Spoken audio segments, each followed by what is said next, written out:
Hello, नमस्कार. मी लक्ष्मी सर्वांचं मनापासून स्वागत करते. सर्वांना श्री स्वामी समर्थ.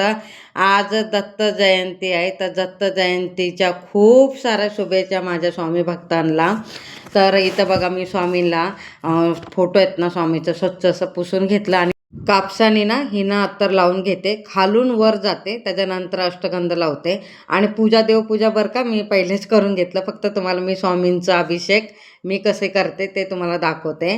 इथं बघा मी आणि माझे हे स्वामींना आंघोळ घालायचं म्हणजे जे प्लेट आहे आणि ते आहे ना म्हणजे टोपल्यासारखं ते त्यांनाच वापरते, बाकींना त्यांच्यात काही करत नाही. त्यांच्यासाठीच ठेवलं ते आणि 3 असे आहेत. तुम्ही नेहमी माझ्या व्हिडिओमध्ये बघत असेल की ते ते ते कशालाच यूज नाही करत, फक्त देवांचं देव धुण्यासाठीच वापरते. तर इथं बघा पहिले मी ना स्वामींची मूर्ती ना स्वच्छ असं पुसून घेतलं. माझ्याकडे ना उटणं आहे आणि गुलाबजल परवाच्या दिवशी घेऊन आलेले आहेत गेल्या गुरुवारी, काही माझं संपलेलं ना, तर मग घेऊन आले ते गुलाबजल आणि उटणं दोन्ही मिक्स करून ना त्यांना स्वामींच्या अंगाला असं चोळून घेतलं आणि त्याच्यानंतर बघा मी दुधाने ना अभिषेक करते.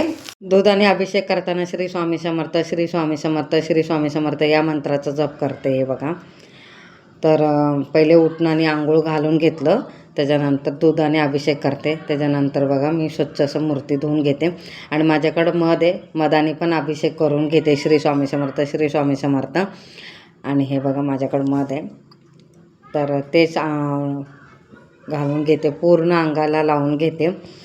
तर माझ्याकडं आणि दही नाही आहे पंचामृत बनवायला, फक्त दूध होतं म्हणून दुधानेच केलेलं मी आणि हे आहे मध आहे. तर पंचामृत असलं असतं तर मी पंचामृतने केलं असतं, पण माझ्याकडे फक्त दूध होतं म्हणून दुधानेच केलं.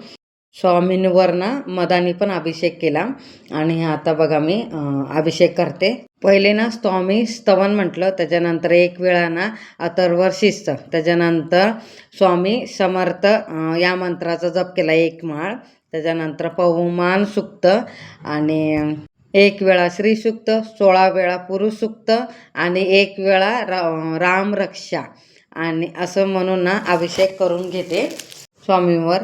तर 16 वेळा नाही जमलं तर 1 वेळा, एक वेळा केलं तरी चालते. 1 वेळा पुरुष सुक्त, 1 वेळा श्री सुक्त आणि 1 वेळा अथर्व शीर्ष, 1 वेळा पवमान सुक्त, 1 वेळा राम रक्षा असं करून अभिषेक केलं तरी चालते.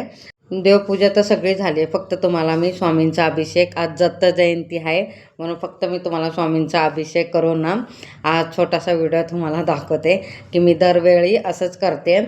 दत्त जयंती गुरुवार दोन्ही एकत्रच आलेत ना, तर स्वामींची अशी वेगळी पूजा मांडणार नाही मी, तिथंच पूजा ठेवणार आहे. तिथं स्वामींची पूजा रोज करते ना तिथं ठेवून करणार आहे. तर गुरुवारची पण पूजा मांडायची आहे, पौर्णिमा आहे म्हटलं तर आज सत्यनारायणची पण पूजा करायची आहे. तर इथं बघा स्वामींची ना अभिषेक करून झाला आणि ते पाणी ना आपण तीर्थ म्हणून ना ग्रहण करायचं. तर माझं 2 ग्लास भरलेत, तर मी बाजूला ठेवलेत. आता माझा कार्तिक आला की कार्तिकला देणार, कार्तिकच्या पप्पाला देणार आहे. तर स्वामींची स्वच्छ असं मूर्ती पुसून घेतलं, हिना अत्तर लावलं.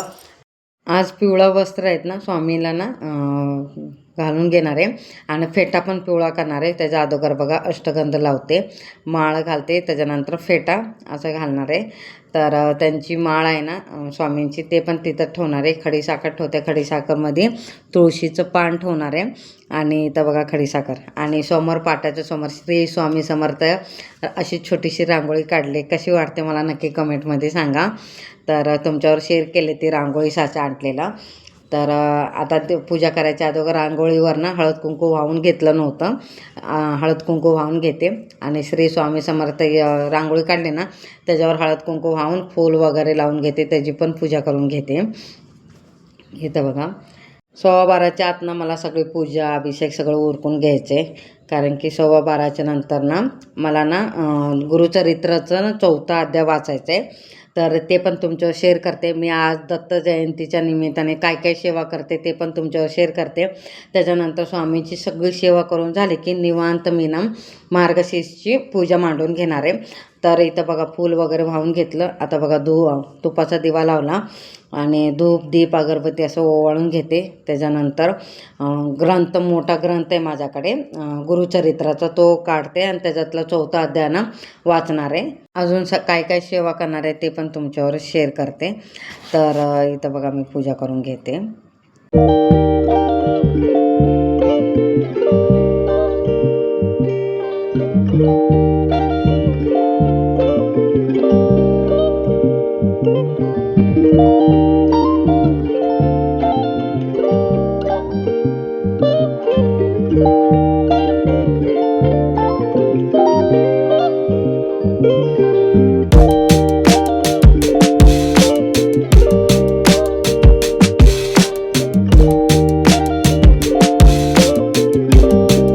आजची स्वामींची पूजा कशी वाटली मला नक्की कमेंटमध्ये सांगा. आणि बाकीचं ते आहे ना, मी पूजा मांडताना काय काय ठेवणार ते माझ्या म्हणणं तर तुम्हाला म्हटलं देवघर खाली दिसते ते सगळं बाजूला काढून ठेवलं आहे. तर इथं बघा मोठा ग्रंथ काढला आहे मी आणि पिवळ्या वस्त्रामध्येच मी ना गुंडाळून ठेवते आणि ह्याच्यातला 4था अध्याय वाचून घेते. त्याच्या अगोदर बघा मी पोथीला ना नतमस्तक होते. त्याच्यानंतर जय जयकार करते 3 वेळा अवधूत चिंतन गुरुदेव दत्त म्हणून. त्याच्यानंतर बघा इथं 4था अध्याय पठण करून घेते. भव्य ग्रंथ सारखं मी काढत नाही, फक्त मी वर्षातून एकदाच काढते. नाहीतर मी पारायणला बसली तेव्हाच काढते. मी एकदाच पारायण केले, त्याच्यानंतर अजून एकदा करायचे ते पण तुमच्यावर शेअर करते. कधी करणार आहे काय करणार आहे ते सगळं तुम्हाला सांगते, पण त्याचं वेळ नाही आला. पण जेव्हा मी ग्रंथ आणला ना हा, त्याच्यानंतर मी एकदा पारायण केलेला पूर्ण 7 दिवसाचा केलेला मीने. त्याच्यानंतर अजून फक्त आणि त्याच्यानंतर मी वर्षातून एकदाच काढते हा ग्रंथ, त्याच्यानंतर मी काढत नाही. तर असंच गुंडाळून ना वरती ठेवून देते. गुरुचरित्राचा 4था अध्याय ना तो पठण करते. त्याच्यानंतर कुठपर्यंत पठण करते ते पण तुम्हाला सांगते. 3 बालके झाले तिथपर्यंतच पठण करते. त्याच्यानंतर हा ग्रंथ ठेवायच्या अगोदर 3 बालके झाले तर त्याच्यानंतर हा ग्रंथ असं ठेवून परत त्याच्यावर नतमस्तक होऊन 3 वेळा जय जयकार करायचा. अवधूत चिंतन गुरुदेव दत्त, अवधूत चिंतन गुरुदेव दत्त, अवधूत चिंतन गुरुदेव दत्त असं म्हणून त्याच्यानंतर हा वस्त्र आहे ना वस्त्र आहे ना पिवळा कलरचं त्याच्यावर झाकून वरती ठेवून देते. आणि इथं बघा मी पठण करून घेते. त्याच्यानंतर हे पठण करून झाल्यानंतर काय गुरुचरित्राचा ना 14वा अध्याय आणि 18वा अध्याय हा पण मी पठण करून घेते. तर आज 14वा अध्याय आणि 18वा अध्याय पण पठण करायचं. 11 माळी करायचं आणि दत्त महाराजांचा बीज मंत्र आहे तो पण मी पठण करणार आहे. आणि त्याच्यानंतर 11 वेळा ना श्री स्वामी समर्थ या मंत्राचं जप करणार आहे. शक्य झालं की 11 वेळा करते, नाहीतर एकच वेळा करणार आहे आपला जपमाळ. गुरुवारची पूजा मांडणीची पण सेवा करायची आहे. अजून आजचा व्हिडिओ कसा वाटला मला नक्की कमेंटमध्ये सांगा. आवडला असेल तर लाईक शेअर सबस्क्राईब करा. सगळ्यांना श्री स्वामी समर्थ. अजून एकदा दत्त जयंतीच्या खूप साऱ्या शुभेच्छा.